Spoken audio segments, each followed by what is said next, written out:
अभी कुछ चंद दिन पहले मैंने आपके साथ एक वीडियो बनाकर उसमें चर्चा ये की थी कि इजराइल का गठन कैसे हुआ, और उसके बाद ये देखने की समझने की कोशिश की कि हिजबुल्ला किस कॉन्टेक्स्ट में राइज़ किया और ईरान और हिजबुल्ला के बीच में, और साथ में इजराइल, ईरान और हिजबुल्ला के बीच में संबंध किस प्रकार के हैं। आज के इस वीडियो में उसी का फॉलो अप लेते हुए हम इस चीज़ की चर्चा करेंगे कि जब इजराइल ने अभी एक ऑपरेशन के थ्रू हसन नसरल्ला, जो कि हिजबुल्ला का कमांडर इन चीफ था, उसको जब मार गिराया, उसके बाद ईरान ने जिस प्रकार से इजराइल के ऊपर मिसाइल छोड़े, इन मिसाइल्स को आज की डेट में, इन रॉकेट्स को आज की डेट में, और ईरानियन रिस्पॉन्स को पूरे के पूरे किस नज़रिए से हमें देखना चाहिए।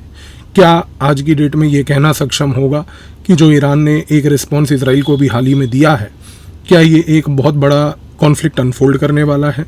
जैसे कई लोग जो हैं सेंसेशनलाइज करने के लिए बातें कर रहे हैं कि भाई अब वर्ल्ड वॉर 3 छिड़ने वाली है, क्या कुछ ऐसा होने वाला है या नहीं होने वाला है? इन चीज़ों को आज हम समझने की कोशिश करेंगे। सबसे पहली चीज़ को आप दिमाग में रखिए, ईरान के ऊपर बहुत बड़ा दबाव था कि उसको रिस्पॉन्ड करना था। 3 चीज़ें देखिए। सबसे पहला कि जो हूती रिबेल्स हैं, जो आज की डेट में रेड सी के इलाके में यमन में रहते हुए सऊदी अरेबिया के बाजू में जो सपोर्ट ईरान से ले रहे हैं, वो ड्रोन्स का प्रयोग करके कमर्शियल शिपिंग वेसल्स को अटैक कर रहे थे, और ये अटैक पिछले 1 साल से चल रहा है। इस अटैक को रोकने के लिए अमेरिका ने क्या किया? इस अटैक को रोकने के लिए अमेरिका ने इजराइल को ये बात बोली कि आप अपने ऑपरेशंस हमास के ऊपर फोकस करके रखिए, आप अपने ऑपरेशंस लेबनान में हिजबुल्ला के ऊपर फोकस करके रखिए। रेड सी के अंदर जो गतिविधियां चल रही हैं, खास करके मैरीटाइम लेवल पर, अमेरिका ने इजराइल को ये भरोसा दिलाया कि उसको हम टैकल कर लेंगे। अब जब अमेरिका ने हूती रिबेल्स के ऊपर आक्रमण करके टारगेटेड ड्रोन्स के थ्रू अटैक करने चालू किए, एक चीज़ तो तय हो गई कि ईरान में बवाल मचा कि भाई आपके सपोर्टेड हूती रिबेल्स जो हैं, यदि आज की डेट में उनको सप्रेस किया जा रहा है तो ईरान चुप क्यों? दूसरा, गाज़ा में खास करके पिछले 1 साल से ऑलमोस्ट इजराइल लड़ाई कर रहा है। इजराइल ने अनफॉर्चुनेटली कोई बहुत ज़्यादा बड़े अचीवमेंट्स अभी तक गाज़ा पट्टी में अचीव नहीं किए हैं। इसीलिए पिछले चंद 1 आध महीने के पहले के इवेंट्स को अगर आप देखें तो इजराइल ने अपनी ऑपरेशनल स्ट्रेटेजी बदलकर एक चीज़ करनी शुरू कर दी कि जो उसने हमास की टॉप लीडरशिप थी उसको एलिमिनेट करना चालू कर दिया। अब एक चीज़ ये भी है कि जो हमास की टॉप लीडरशिप थी वो ईरान से सपोर्टेड और बैक्ड थी। यदि आप उस लीडरशिप को एलिमिनेट करते हैं, ईरान में दबाव फिर बढ़ेगा। ईरान, आप कुछ कर क्यों नहीं रहे? आपने जिस एसेट को हमास के नर्चर किया, यदि वो व्यक्ति आज की डेट में इजराइल के ऑपरेशन के थ्रू मारा गया है, आप चुप क्यों हैं? तीसरी चीज़ समझिए, लेबनान में हिजबुल्ला नाम की जो संगठन है, जो एक राजनीतिक पॉलिटिकल पार्टी 1982 से है, यदि वो अगर मान लीजिए नॉर्दर्न इजराइल में अटैक्स कर करके उसने एक फ्रंट इजराइल के नॉर्दर्न पार्ट में भी यदि खोल रखा था, तो इस केस में एक चीज़ तय हो गई कि इजराइल ने जो अप्रोच हमास के लिए अपनाई कि उसके टॉप लीडरशिप को एलिमिनेट करो, उसी अप्रोच के तहत उसने हिजबुल्ला के थ्रू भी यही ऑपरेशन को अचीव करने की कोशिश करी। उसने हसन नसरल्ला, जो हिजबुल्ला का सबसे बड़ा चीफ माना जाता था, हिजबुल्ला का फाउंडिंग मेंबर माना जाता था, हिजबुल्ला को बनाने वाला माना जाता था, उसको मार गिराया।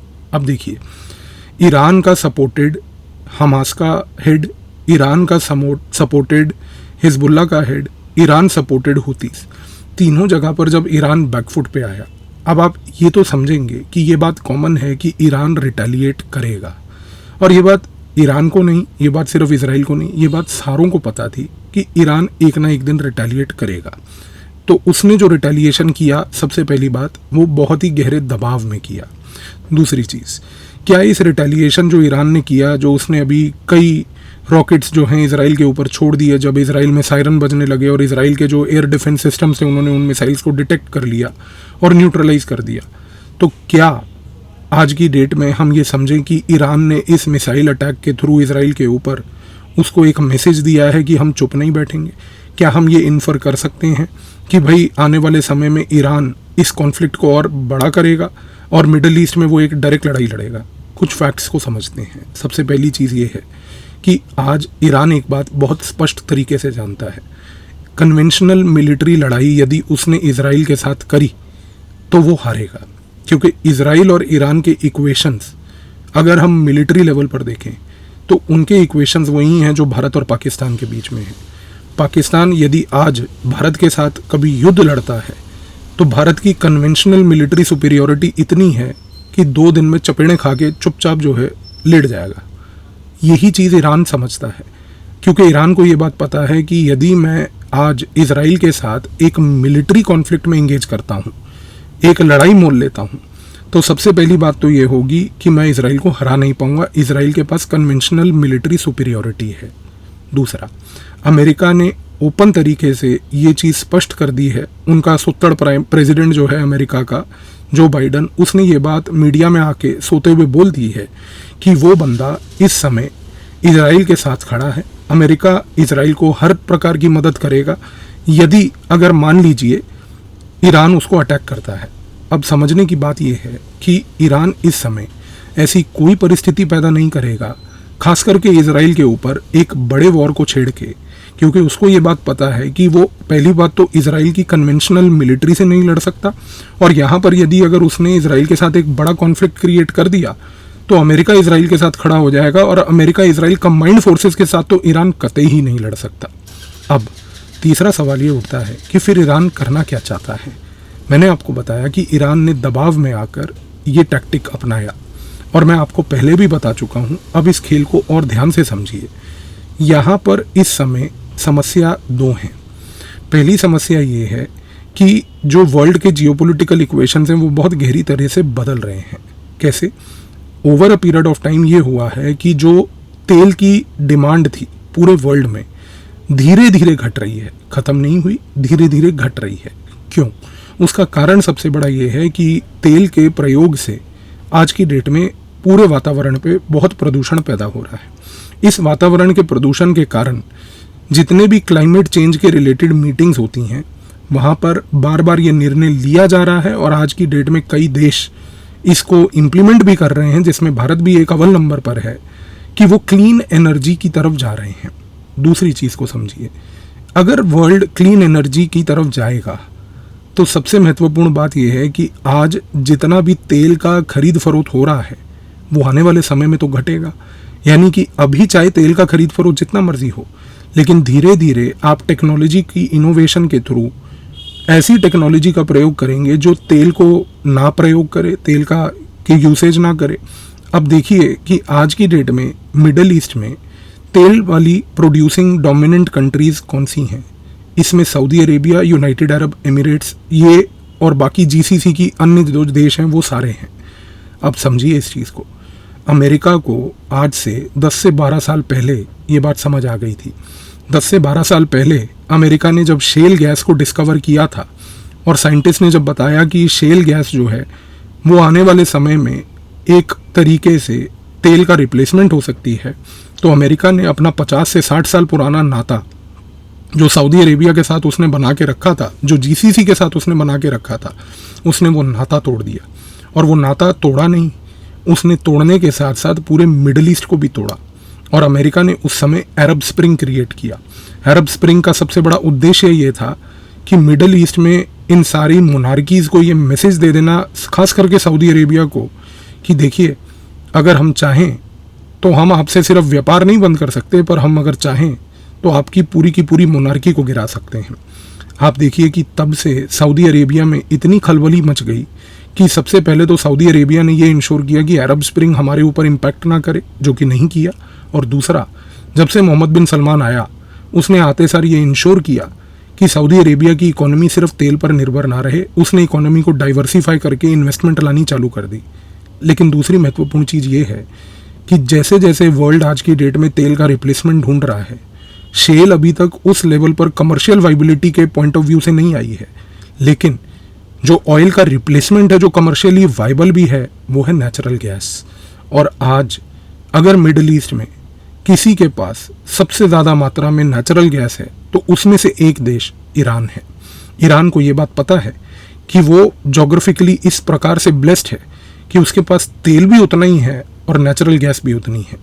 अब इस खेल को इस एस्पेक्ट से समझिए कि यहाँ पर इस समय वर्ल्ड के अंदर एक बहुत बड़ा जियोपॉलिटिकल रीअलाइनमेंट हो रहा है। इस समय सबसे बड़ी चीज़ ये हो रही है कि ईरान को ये बात पता है कि मुझे अपने नेचुरल गैस को पूरे वर्ल्ड को और ख़ास करके यूरोप और एशिया की मार्केट्स को बेचना है। अमेरिका भी ये चाहता है, इजराइल भी ये चाहता है, लेकिन दिक्कत क्या है, ईरान इस समय दो गुटों में बटा हुआ है। ईरान के अंदर एक गुट है जिसको लीड करता है खोमेनी, और खोमेनी लीड करता है आज की डेट में इस्लामिक रेवोल्यूशनरी गार्ड कोर को, जिसको हम IRGC के नाम से जानते हैं। खोमेनी और IRGC, इनको आप इस नज़रिए से समझिए कि जब से ये लोगों ने पावर अक्वायर करी है 1979 से, तब से इन लोगों ने एक वेस्टर्न कंट्रीज, अमेरिका, इजराइल, इन जैसे देशों के खिलाफ राजनीति करके अपनी राजनीति को मजबूर किया है। इस रीज़न से आप देखिए कि खोमेनी इस समय, इस्लामिक रेवोल्यूशनरी गार्ड कोर इस समय जो खोमेनी के अंडर काम करता है, वो कतई ही नहीं चाहेंगे कि इस प्रकार की ईरान के अंदर कोई मुहिम चले कि ईरान वेस्टर्न कंट्रीज़ के साथ मिल जाए, यूरोप के साथ मिल जाए, और तेल का व्यापार जो घट रहा है उस मार्केट में नेचुरल गैस को बड़ा करके नेचुरल गैस को प्रमोट करे। अब समस्या ये है कि अभी तक तो ईरान में ये समस्या ऐसी थी कि जो खोमेनी कहता था और इस्लामिक रेवोल्यूशनरी गार्ड कोर कहता था वो माना जाता था। पर इसका खमियाजा देखिए कि इसके खमियाजे से क्या हुआ कि खोमेनी के कहने पे, इस्लामिक रेवोल्यूशनरी गार्ड कोर के कहने पे, ईरान ने जितने भी ये प्रॉक्सीज, हूती रिबेल से लेके हमास से लेके हिजबुल्लाह तक को फंड किया, वो अभी तक सारा पैसा अपना इन पे लगा रहा था। ईरान ने कभी भी पैसा अपनी अर्थव्यवस्था पे, अपने लोगों के रोजगार पे, अपने लोगों के स्किल्स पे, अपने लोगों की एजुकेशन, पढ़ाई लिखाई पे नहीं लगाया। इससे क्या हुआ? इससे ये हुआ कि पिछले 10 से 15 सालों में ईरान में एक साइलेंट रेवोल्यूशन होने लगा। साइलेंट रेवोल्यूशन कुछ इस प्रकार का हुआ कि लोग जो थे ईरान के, वो ईरानियन के ऊपर जो सैंक्शंस लगे हुए थे उससे फ्रस्ट्रेट होने लगे। और ये फ्रस्ट्रेशन आज की डेट में बहुत स्पष्ट तरीके से ईरान में दिखती है, क्योंकि आज की डेट में जो ईरान का नया राष्ट्रपति है मसूद पेजेश्कियन, वो एक रिफॉर्मर व्यक्ति है। अब आप सोच के देखिए कि एक ऐसी कंट्री, जिस कंट्री में खोमेनी का रूल चलता है, जिस कंट्री में खोमेनी ने यदि बोल दिया कि हम हिजबुल्लाह को फंड करेंगे, तो किसी व्यक्ति के अंदर इतनी शक्ति नहीं कि खड़े होकर खोमेनी को अपोज कर दे कि नहीं, आप ये नहीं कर सकते, हम आपको परमिशन नहीं देते। उस देश में लोगों की फ्रस्ट्रेशन जो थी वो वेंट आउट कैसे हुई? वो वेंट आउट तब हुई जब लोगों ने एक ऐसे व्यक्ति को राष्ट्रपति 2024 में ईरान में चुना जो कि एक रिफॉर्मर है। यानी कि अब आप ईरान के अंदर shifting balance of power politics को कैसे एग्जीक्यूट हो रहा है उसको समझने की कोशिश कीजिए। ईरान के अंदर इस समय 2 पावर सेंटर्स बन रहे हैं। एक पावर सेंटर है Khomeini, Islamic revolutionary guard core. ये पावर सेंटर चाहता है कि लड़ाई चलती रहे। ये पावर सेंटर चाहता है कि चाहे कुछ भी हो, हिजबुल्लाह, हमास, हूतीज, इन सबको हम सपोर्ट करते रहें और इजराइल के खिलाफ लड़ते रहें, क्योंकि इनकी लेजिटिमेसी इसी से डिराइव होती है। लेकिन जो लोगों ने मसूद पेजेश्कियन को चुन के भेजा है, उसको जो राष्ट्रपति बनाया है, अब लोगों को उससे उम्मीद और आस है। और आज अमेरिका, इजराइल इस बात को समझते हैं। वो जानते हैं कि आने वाले समय में अगर हम इस पावर सेंटर को ईरान के अंदर एक्सप्लॉइट कर पाए, अगर हम इस पावर सेंटर को इस तरीके से नर्चर कर पाए कि ये पावर सेंटर में से पेजेश्कियन का जो है, मसूद पेजेश्कियन का, अगर ये हमारे साथ हुआ तो हमें खोमेनी को आइसोलेट करने में और इस्लामिक रेवोल्यूशनरी गार्ड कोर को स्मैश करने में समस्या नहीं होगी। अब आप देखिए कि जिस दिन हिजबुल्लाह के कमांडर को मारा गया, जिस दिन हसन नसरल्लाह को मारा गया, उसी दिन आपने ऑब्जर्व किया कि ईरान ने तुरंत जो है उठाकर खोमेनी को एक दूसरी लोकेशन पे शिफ्ट कर दिया। और उस लोकेशन में शिफ्ट करने का लॉजिक क्या था? ये कह दिया ईरान ने कि उसकी जान को खतरा है। आप चीज़ को समझिए, ये कोई छोटे मोटे इंसिडेंट्स नहीं है, इसको कनेक्ट कीजिए एक लार्जर पिक्चर से। खेल ये हो रहा है कि इस समय अमेरिका ऑलरेडी एक धमकी दे चुका है ईरान को कि देखिए, आप अगर इजराइल पर अटैक करेंगे, हमें मजबूरन इसके साथ ईरान को टारगेट करने के लिए इजराइल के साथ खड़े होकर आपको हटाना पड़ेगा।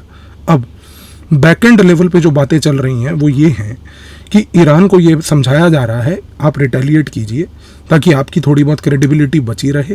पेजेश्कियन को ये चीज़ समझाई गई है और बैकएंड लेवल पर ये वर्कआउट की गई है कि देखिए, हमें कुछ भी करके ईरान में खोमेनी का और इस्लामिक रेवोल्यूशनरी गार्ड कोर का इन्फ्लुएंस घटाना है।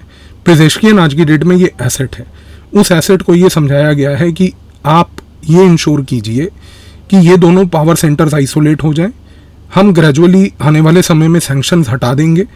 जो ईरान पे लगे हुए हैं, और जैसे ही सैंक्शन हटेंगे ईरान में इन्वेस्टमेंट आएगी, उस इन्वेस्टमेंट से ईरान में इकोनॉमिक ग्रोथ चालू होगी, उस इन्वेस्टमेंट से जब इकोनॉमिक ग्रोथ स्टार्ट होगी तो आप एक चीज़ ये देखेंगे कि जो लोग हैं वो उतने ही ज़्यादा पेजेश्कियन के फेवर में, खोमेनी के खिलाफ सड़कों पे उतरेंगे। दो चीज़ें की संभावना दिखती है। पहली कि आने वाले समय में ईरान के अंदर एक ये जो आज की डेट में बाइपोलर पावर सेंटर क्रिएट हो रहा है ये और मजबूत होगा, और ये मजबूती कुछ ऐसी दिखेगी कि आप देखेंगे कि आने वाले समय में खोमेनी IRGC जो है, जो Islamic revolutionary guard core Khomeini के अंडर काम करता है, ये बावला होगा। ये बावलेपन में क्या करेगा कि इजराइल के ऊपर अटैक्स करवाएगा। इसके बावलेपन से इजराइल और रिटेलिएट करेगा, इस रिटेलिएशन से लोग और फ्रस्ट्रेट होंगे। लेकिन जैसे जैसे आप देखेंगे कि अमेरिका में नया राष्ट्रपति का चुनाव होगा और नए राष्ट्रपति के चुनाव के बाद जब स्थिति संभलेगी अमेरिका में, क्योंकि इस समय पे अमेरिका उस परिस्थिति में भी नहीं है, इलेक्शन बहुत कम समय रह गया है उसके लिए, तो जैसे ही नए राष्ट्रपति का चुनाव वहाँ पे फिक्स होकर फाइनल हो जाता है, उसके बाद आप ऑब्जर्व करेंगे एक बड़ी महत्वपूर्ण चीज़ कि ईरान के अंदर पेजेश्कियन को सपोर्ट करके ये जो खेल खेला जाएगा वो ये है कि खोमेनी को, IRGC को इवेंचुअली डिमिनिश किया जाएगा, लोगों को सपोर्ट करके, पेजेश्कियन को सपोर्ट करके ईरान की इकोनॉमी से सैंक्शन लिफ्ट किया जाएगा। अब देखिए इस पूरे खेल में इवेंचुअली ये होगा कि नेचुरल गैस का जो सप्लायर ईरान है उसके दो एडवांटेज हो जाएंगे इजराइल और अमेरिका को। पहला, आने वाले लॉन्ग रन के समय में अगर आप देखेंगे तो इस पॉलिसी के तहत यदि अमेरिका अगर ईरान के ऊपर लगे हुए सैंक्शंस हटा देती है आने वाले समय में, तो उसका सबसे पहला खमियाजा ये होगा कि अमेरिका ईरान को आज की डेट में रशिया से दूर कर पाएगी, और दूसरा सऊदी अरेबिया को दोबारा एक मुंह पे चमाट पड़ेगी। चमाट ये पड़ेगी कि देखिए हमें आपकी कोई ज़रूरत नहीं, आप जियो मरो, ऊँट पे बैठ के जो है खजूर खाओ, आपको जो करना है करो, हम आज की डेट में व्यापार करने आए हैं, हम व्यापार अगर आज की डेट में ईरान के साथ देख रहे हैं तो ये ईरान के साथ ही होगा। तो आने वाले समय में कुछ परिस्थितियां बदलेंगी। दो तीन चीज़ें तय हैं, कॉन्फ्लिक्ट इन लार्ज होता हुआ नहीं दिख रहा है, लेकिन मैं फिर आपको बता रहा हूँ ईरान अभी भी बावलेपन में इजराइल पे अटैक करता रहेगा आने वाले समय में। और आप देखेंगे कि जब तक अमेरिका के चुनाव पूरे फाइनली प्रेसिडेंट के नए वाले फिक्स नहीं हो जाते और ख़त्म नहीं हो जाते, तब तक Islamic revolutionary guard core Khomeini जो है, ये दोनों के दोनों एक्टर्स ईरान के अंदर पेजेश्कियन को राइज करने से रोकेंगे। लेकिन इस बावलेपन में जब ये अटैक करेंगे और उसके बाद जब इजराइल काउंटर अटैक करेगा, उतनी ही फ्रस्ट्रेशन ईरानियन लोगों की बढ़ेगी और एक टिपिंग पॉइंट आएगा कि जब लोग सड़कों पे उतरेंगे और इवेंचुअली ये होगा कि उस समय लोग डिमांड करेंगे कि भाई बस करो इस चीज़ को, सैंक्शंस हटवाओ, हमारे बारे में सोचो। तो आने वाले समय में कॉन्फ्लिक्ट थोड़ा सा तो वोलेटाइल रहेगा, ये बात तो तय है। ईरान इजराइल के बीच में वायलेंस चलती रहेगी। ये भी हो सकता है कि आने वाले समय में जो IRGC है, जो खोमेनी के अंडर काम करता है, वो लेबनान में हिजबुल्लाह को रीग्रुप करवाए। हो सकता है कि आप आने वाले समय में ये भी देखें कि हिजबुल्लाह जो है वो वापस से काउंटर अटैक करे। हो सकता है कि हमास से भी काउंटर अटैक्स करवाए दें। तो ये सारी चीज़ें जारी रहेंगी, लेकिन दो चीज़ें स्पष्ट हैं। पहला कि ये जो बात बोलना कि एक बहुत बड़ा ब्रॉड कॉन्फ्लिक्ट खुल सकता है, संभावना कम है, क्योंकि फैक्ट्स उसके खिलाफ जाते हैं। कोई यहाँ पर मैं थ्योरी नहीं बल्कि फैक्ट्स आपके सामने रख रहा हूँ, वो अगेंस्ट जाते हैं। और दूसरा कि क्यों आज की डेट में हम देखते हैं कि ये कॉन्फ्लिक्ट ज़्यादा बड़ा इसलिए भी नहीं होगा क्योंकि ईरान को ये बात पता है, जैसे मैंने आपको बताया, कन्वेंशनल लेवल पर वो इजराइल से डायरेक्टली भिड़ नहीं सकता। और आज अकेला इजराइल नहीं, इजराइल और US दोनों हैं, तो ईरान इस बात को समझता है। ईरानियंस समझदार लोग हैं। यही फ़र्क है ईरानियंस और सऊदी अरेबियंस में। सऊदी अरेबियंस में उतना दिमाग नहीं होता जितना ईरानियंस में है, क्योंकि सऊदी अरेबियंस का व्यवहार वैसा ही है जैसे पाकिस्तान का व्यवहार है। तो ईरानियंस इस बात को समझते हैं कि हम कन्वेंशनल लड़ाई इन दो बड़े एक्टर्स के साथ, और वो भी दो जिसमें से एक सबसे पावरफुल मिलिट्री ऑन अर्थ है जो कि US है, और दूसरा जो सबसे powerful military in middle east है जो कि इजराइल है, हम उनके साथ फ्रंट नहीं खोलेंगे। तो ये चीज़ स्पष्ट रहेगी। इन अटैक्स को बहुत ज़्यादा हमें इंपॉर्टेंस देने की आवश्यकता नहीं है। हाँ, भारत पे इसका खमियाजा ये ज़रूर होगा कि आने वाले समय में ऑयल प्राइस फ्लक्चुएशंस होंगी, तो कंज्यूमर्स और बिजनेसेस पे दोनों पे इम्पैक्ट पड़ेगा। तो आई होप कि ये फॉलो ऑन वीडियो से आपको जो प्रेजेंट सिनेरियो में सिचुएशन है वो क्लियर होगी। आगे जैसे ही ये सिचुएशन अनफोल्ड करती है और वीडियो बनाकर इस चीज़ के ब्रॉडर एस्पेक्ट्स को फिर से समझने की कोशिश करेंगे। धन्यवाद।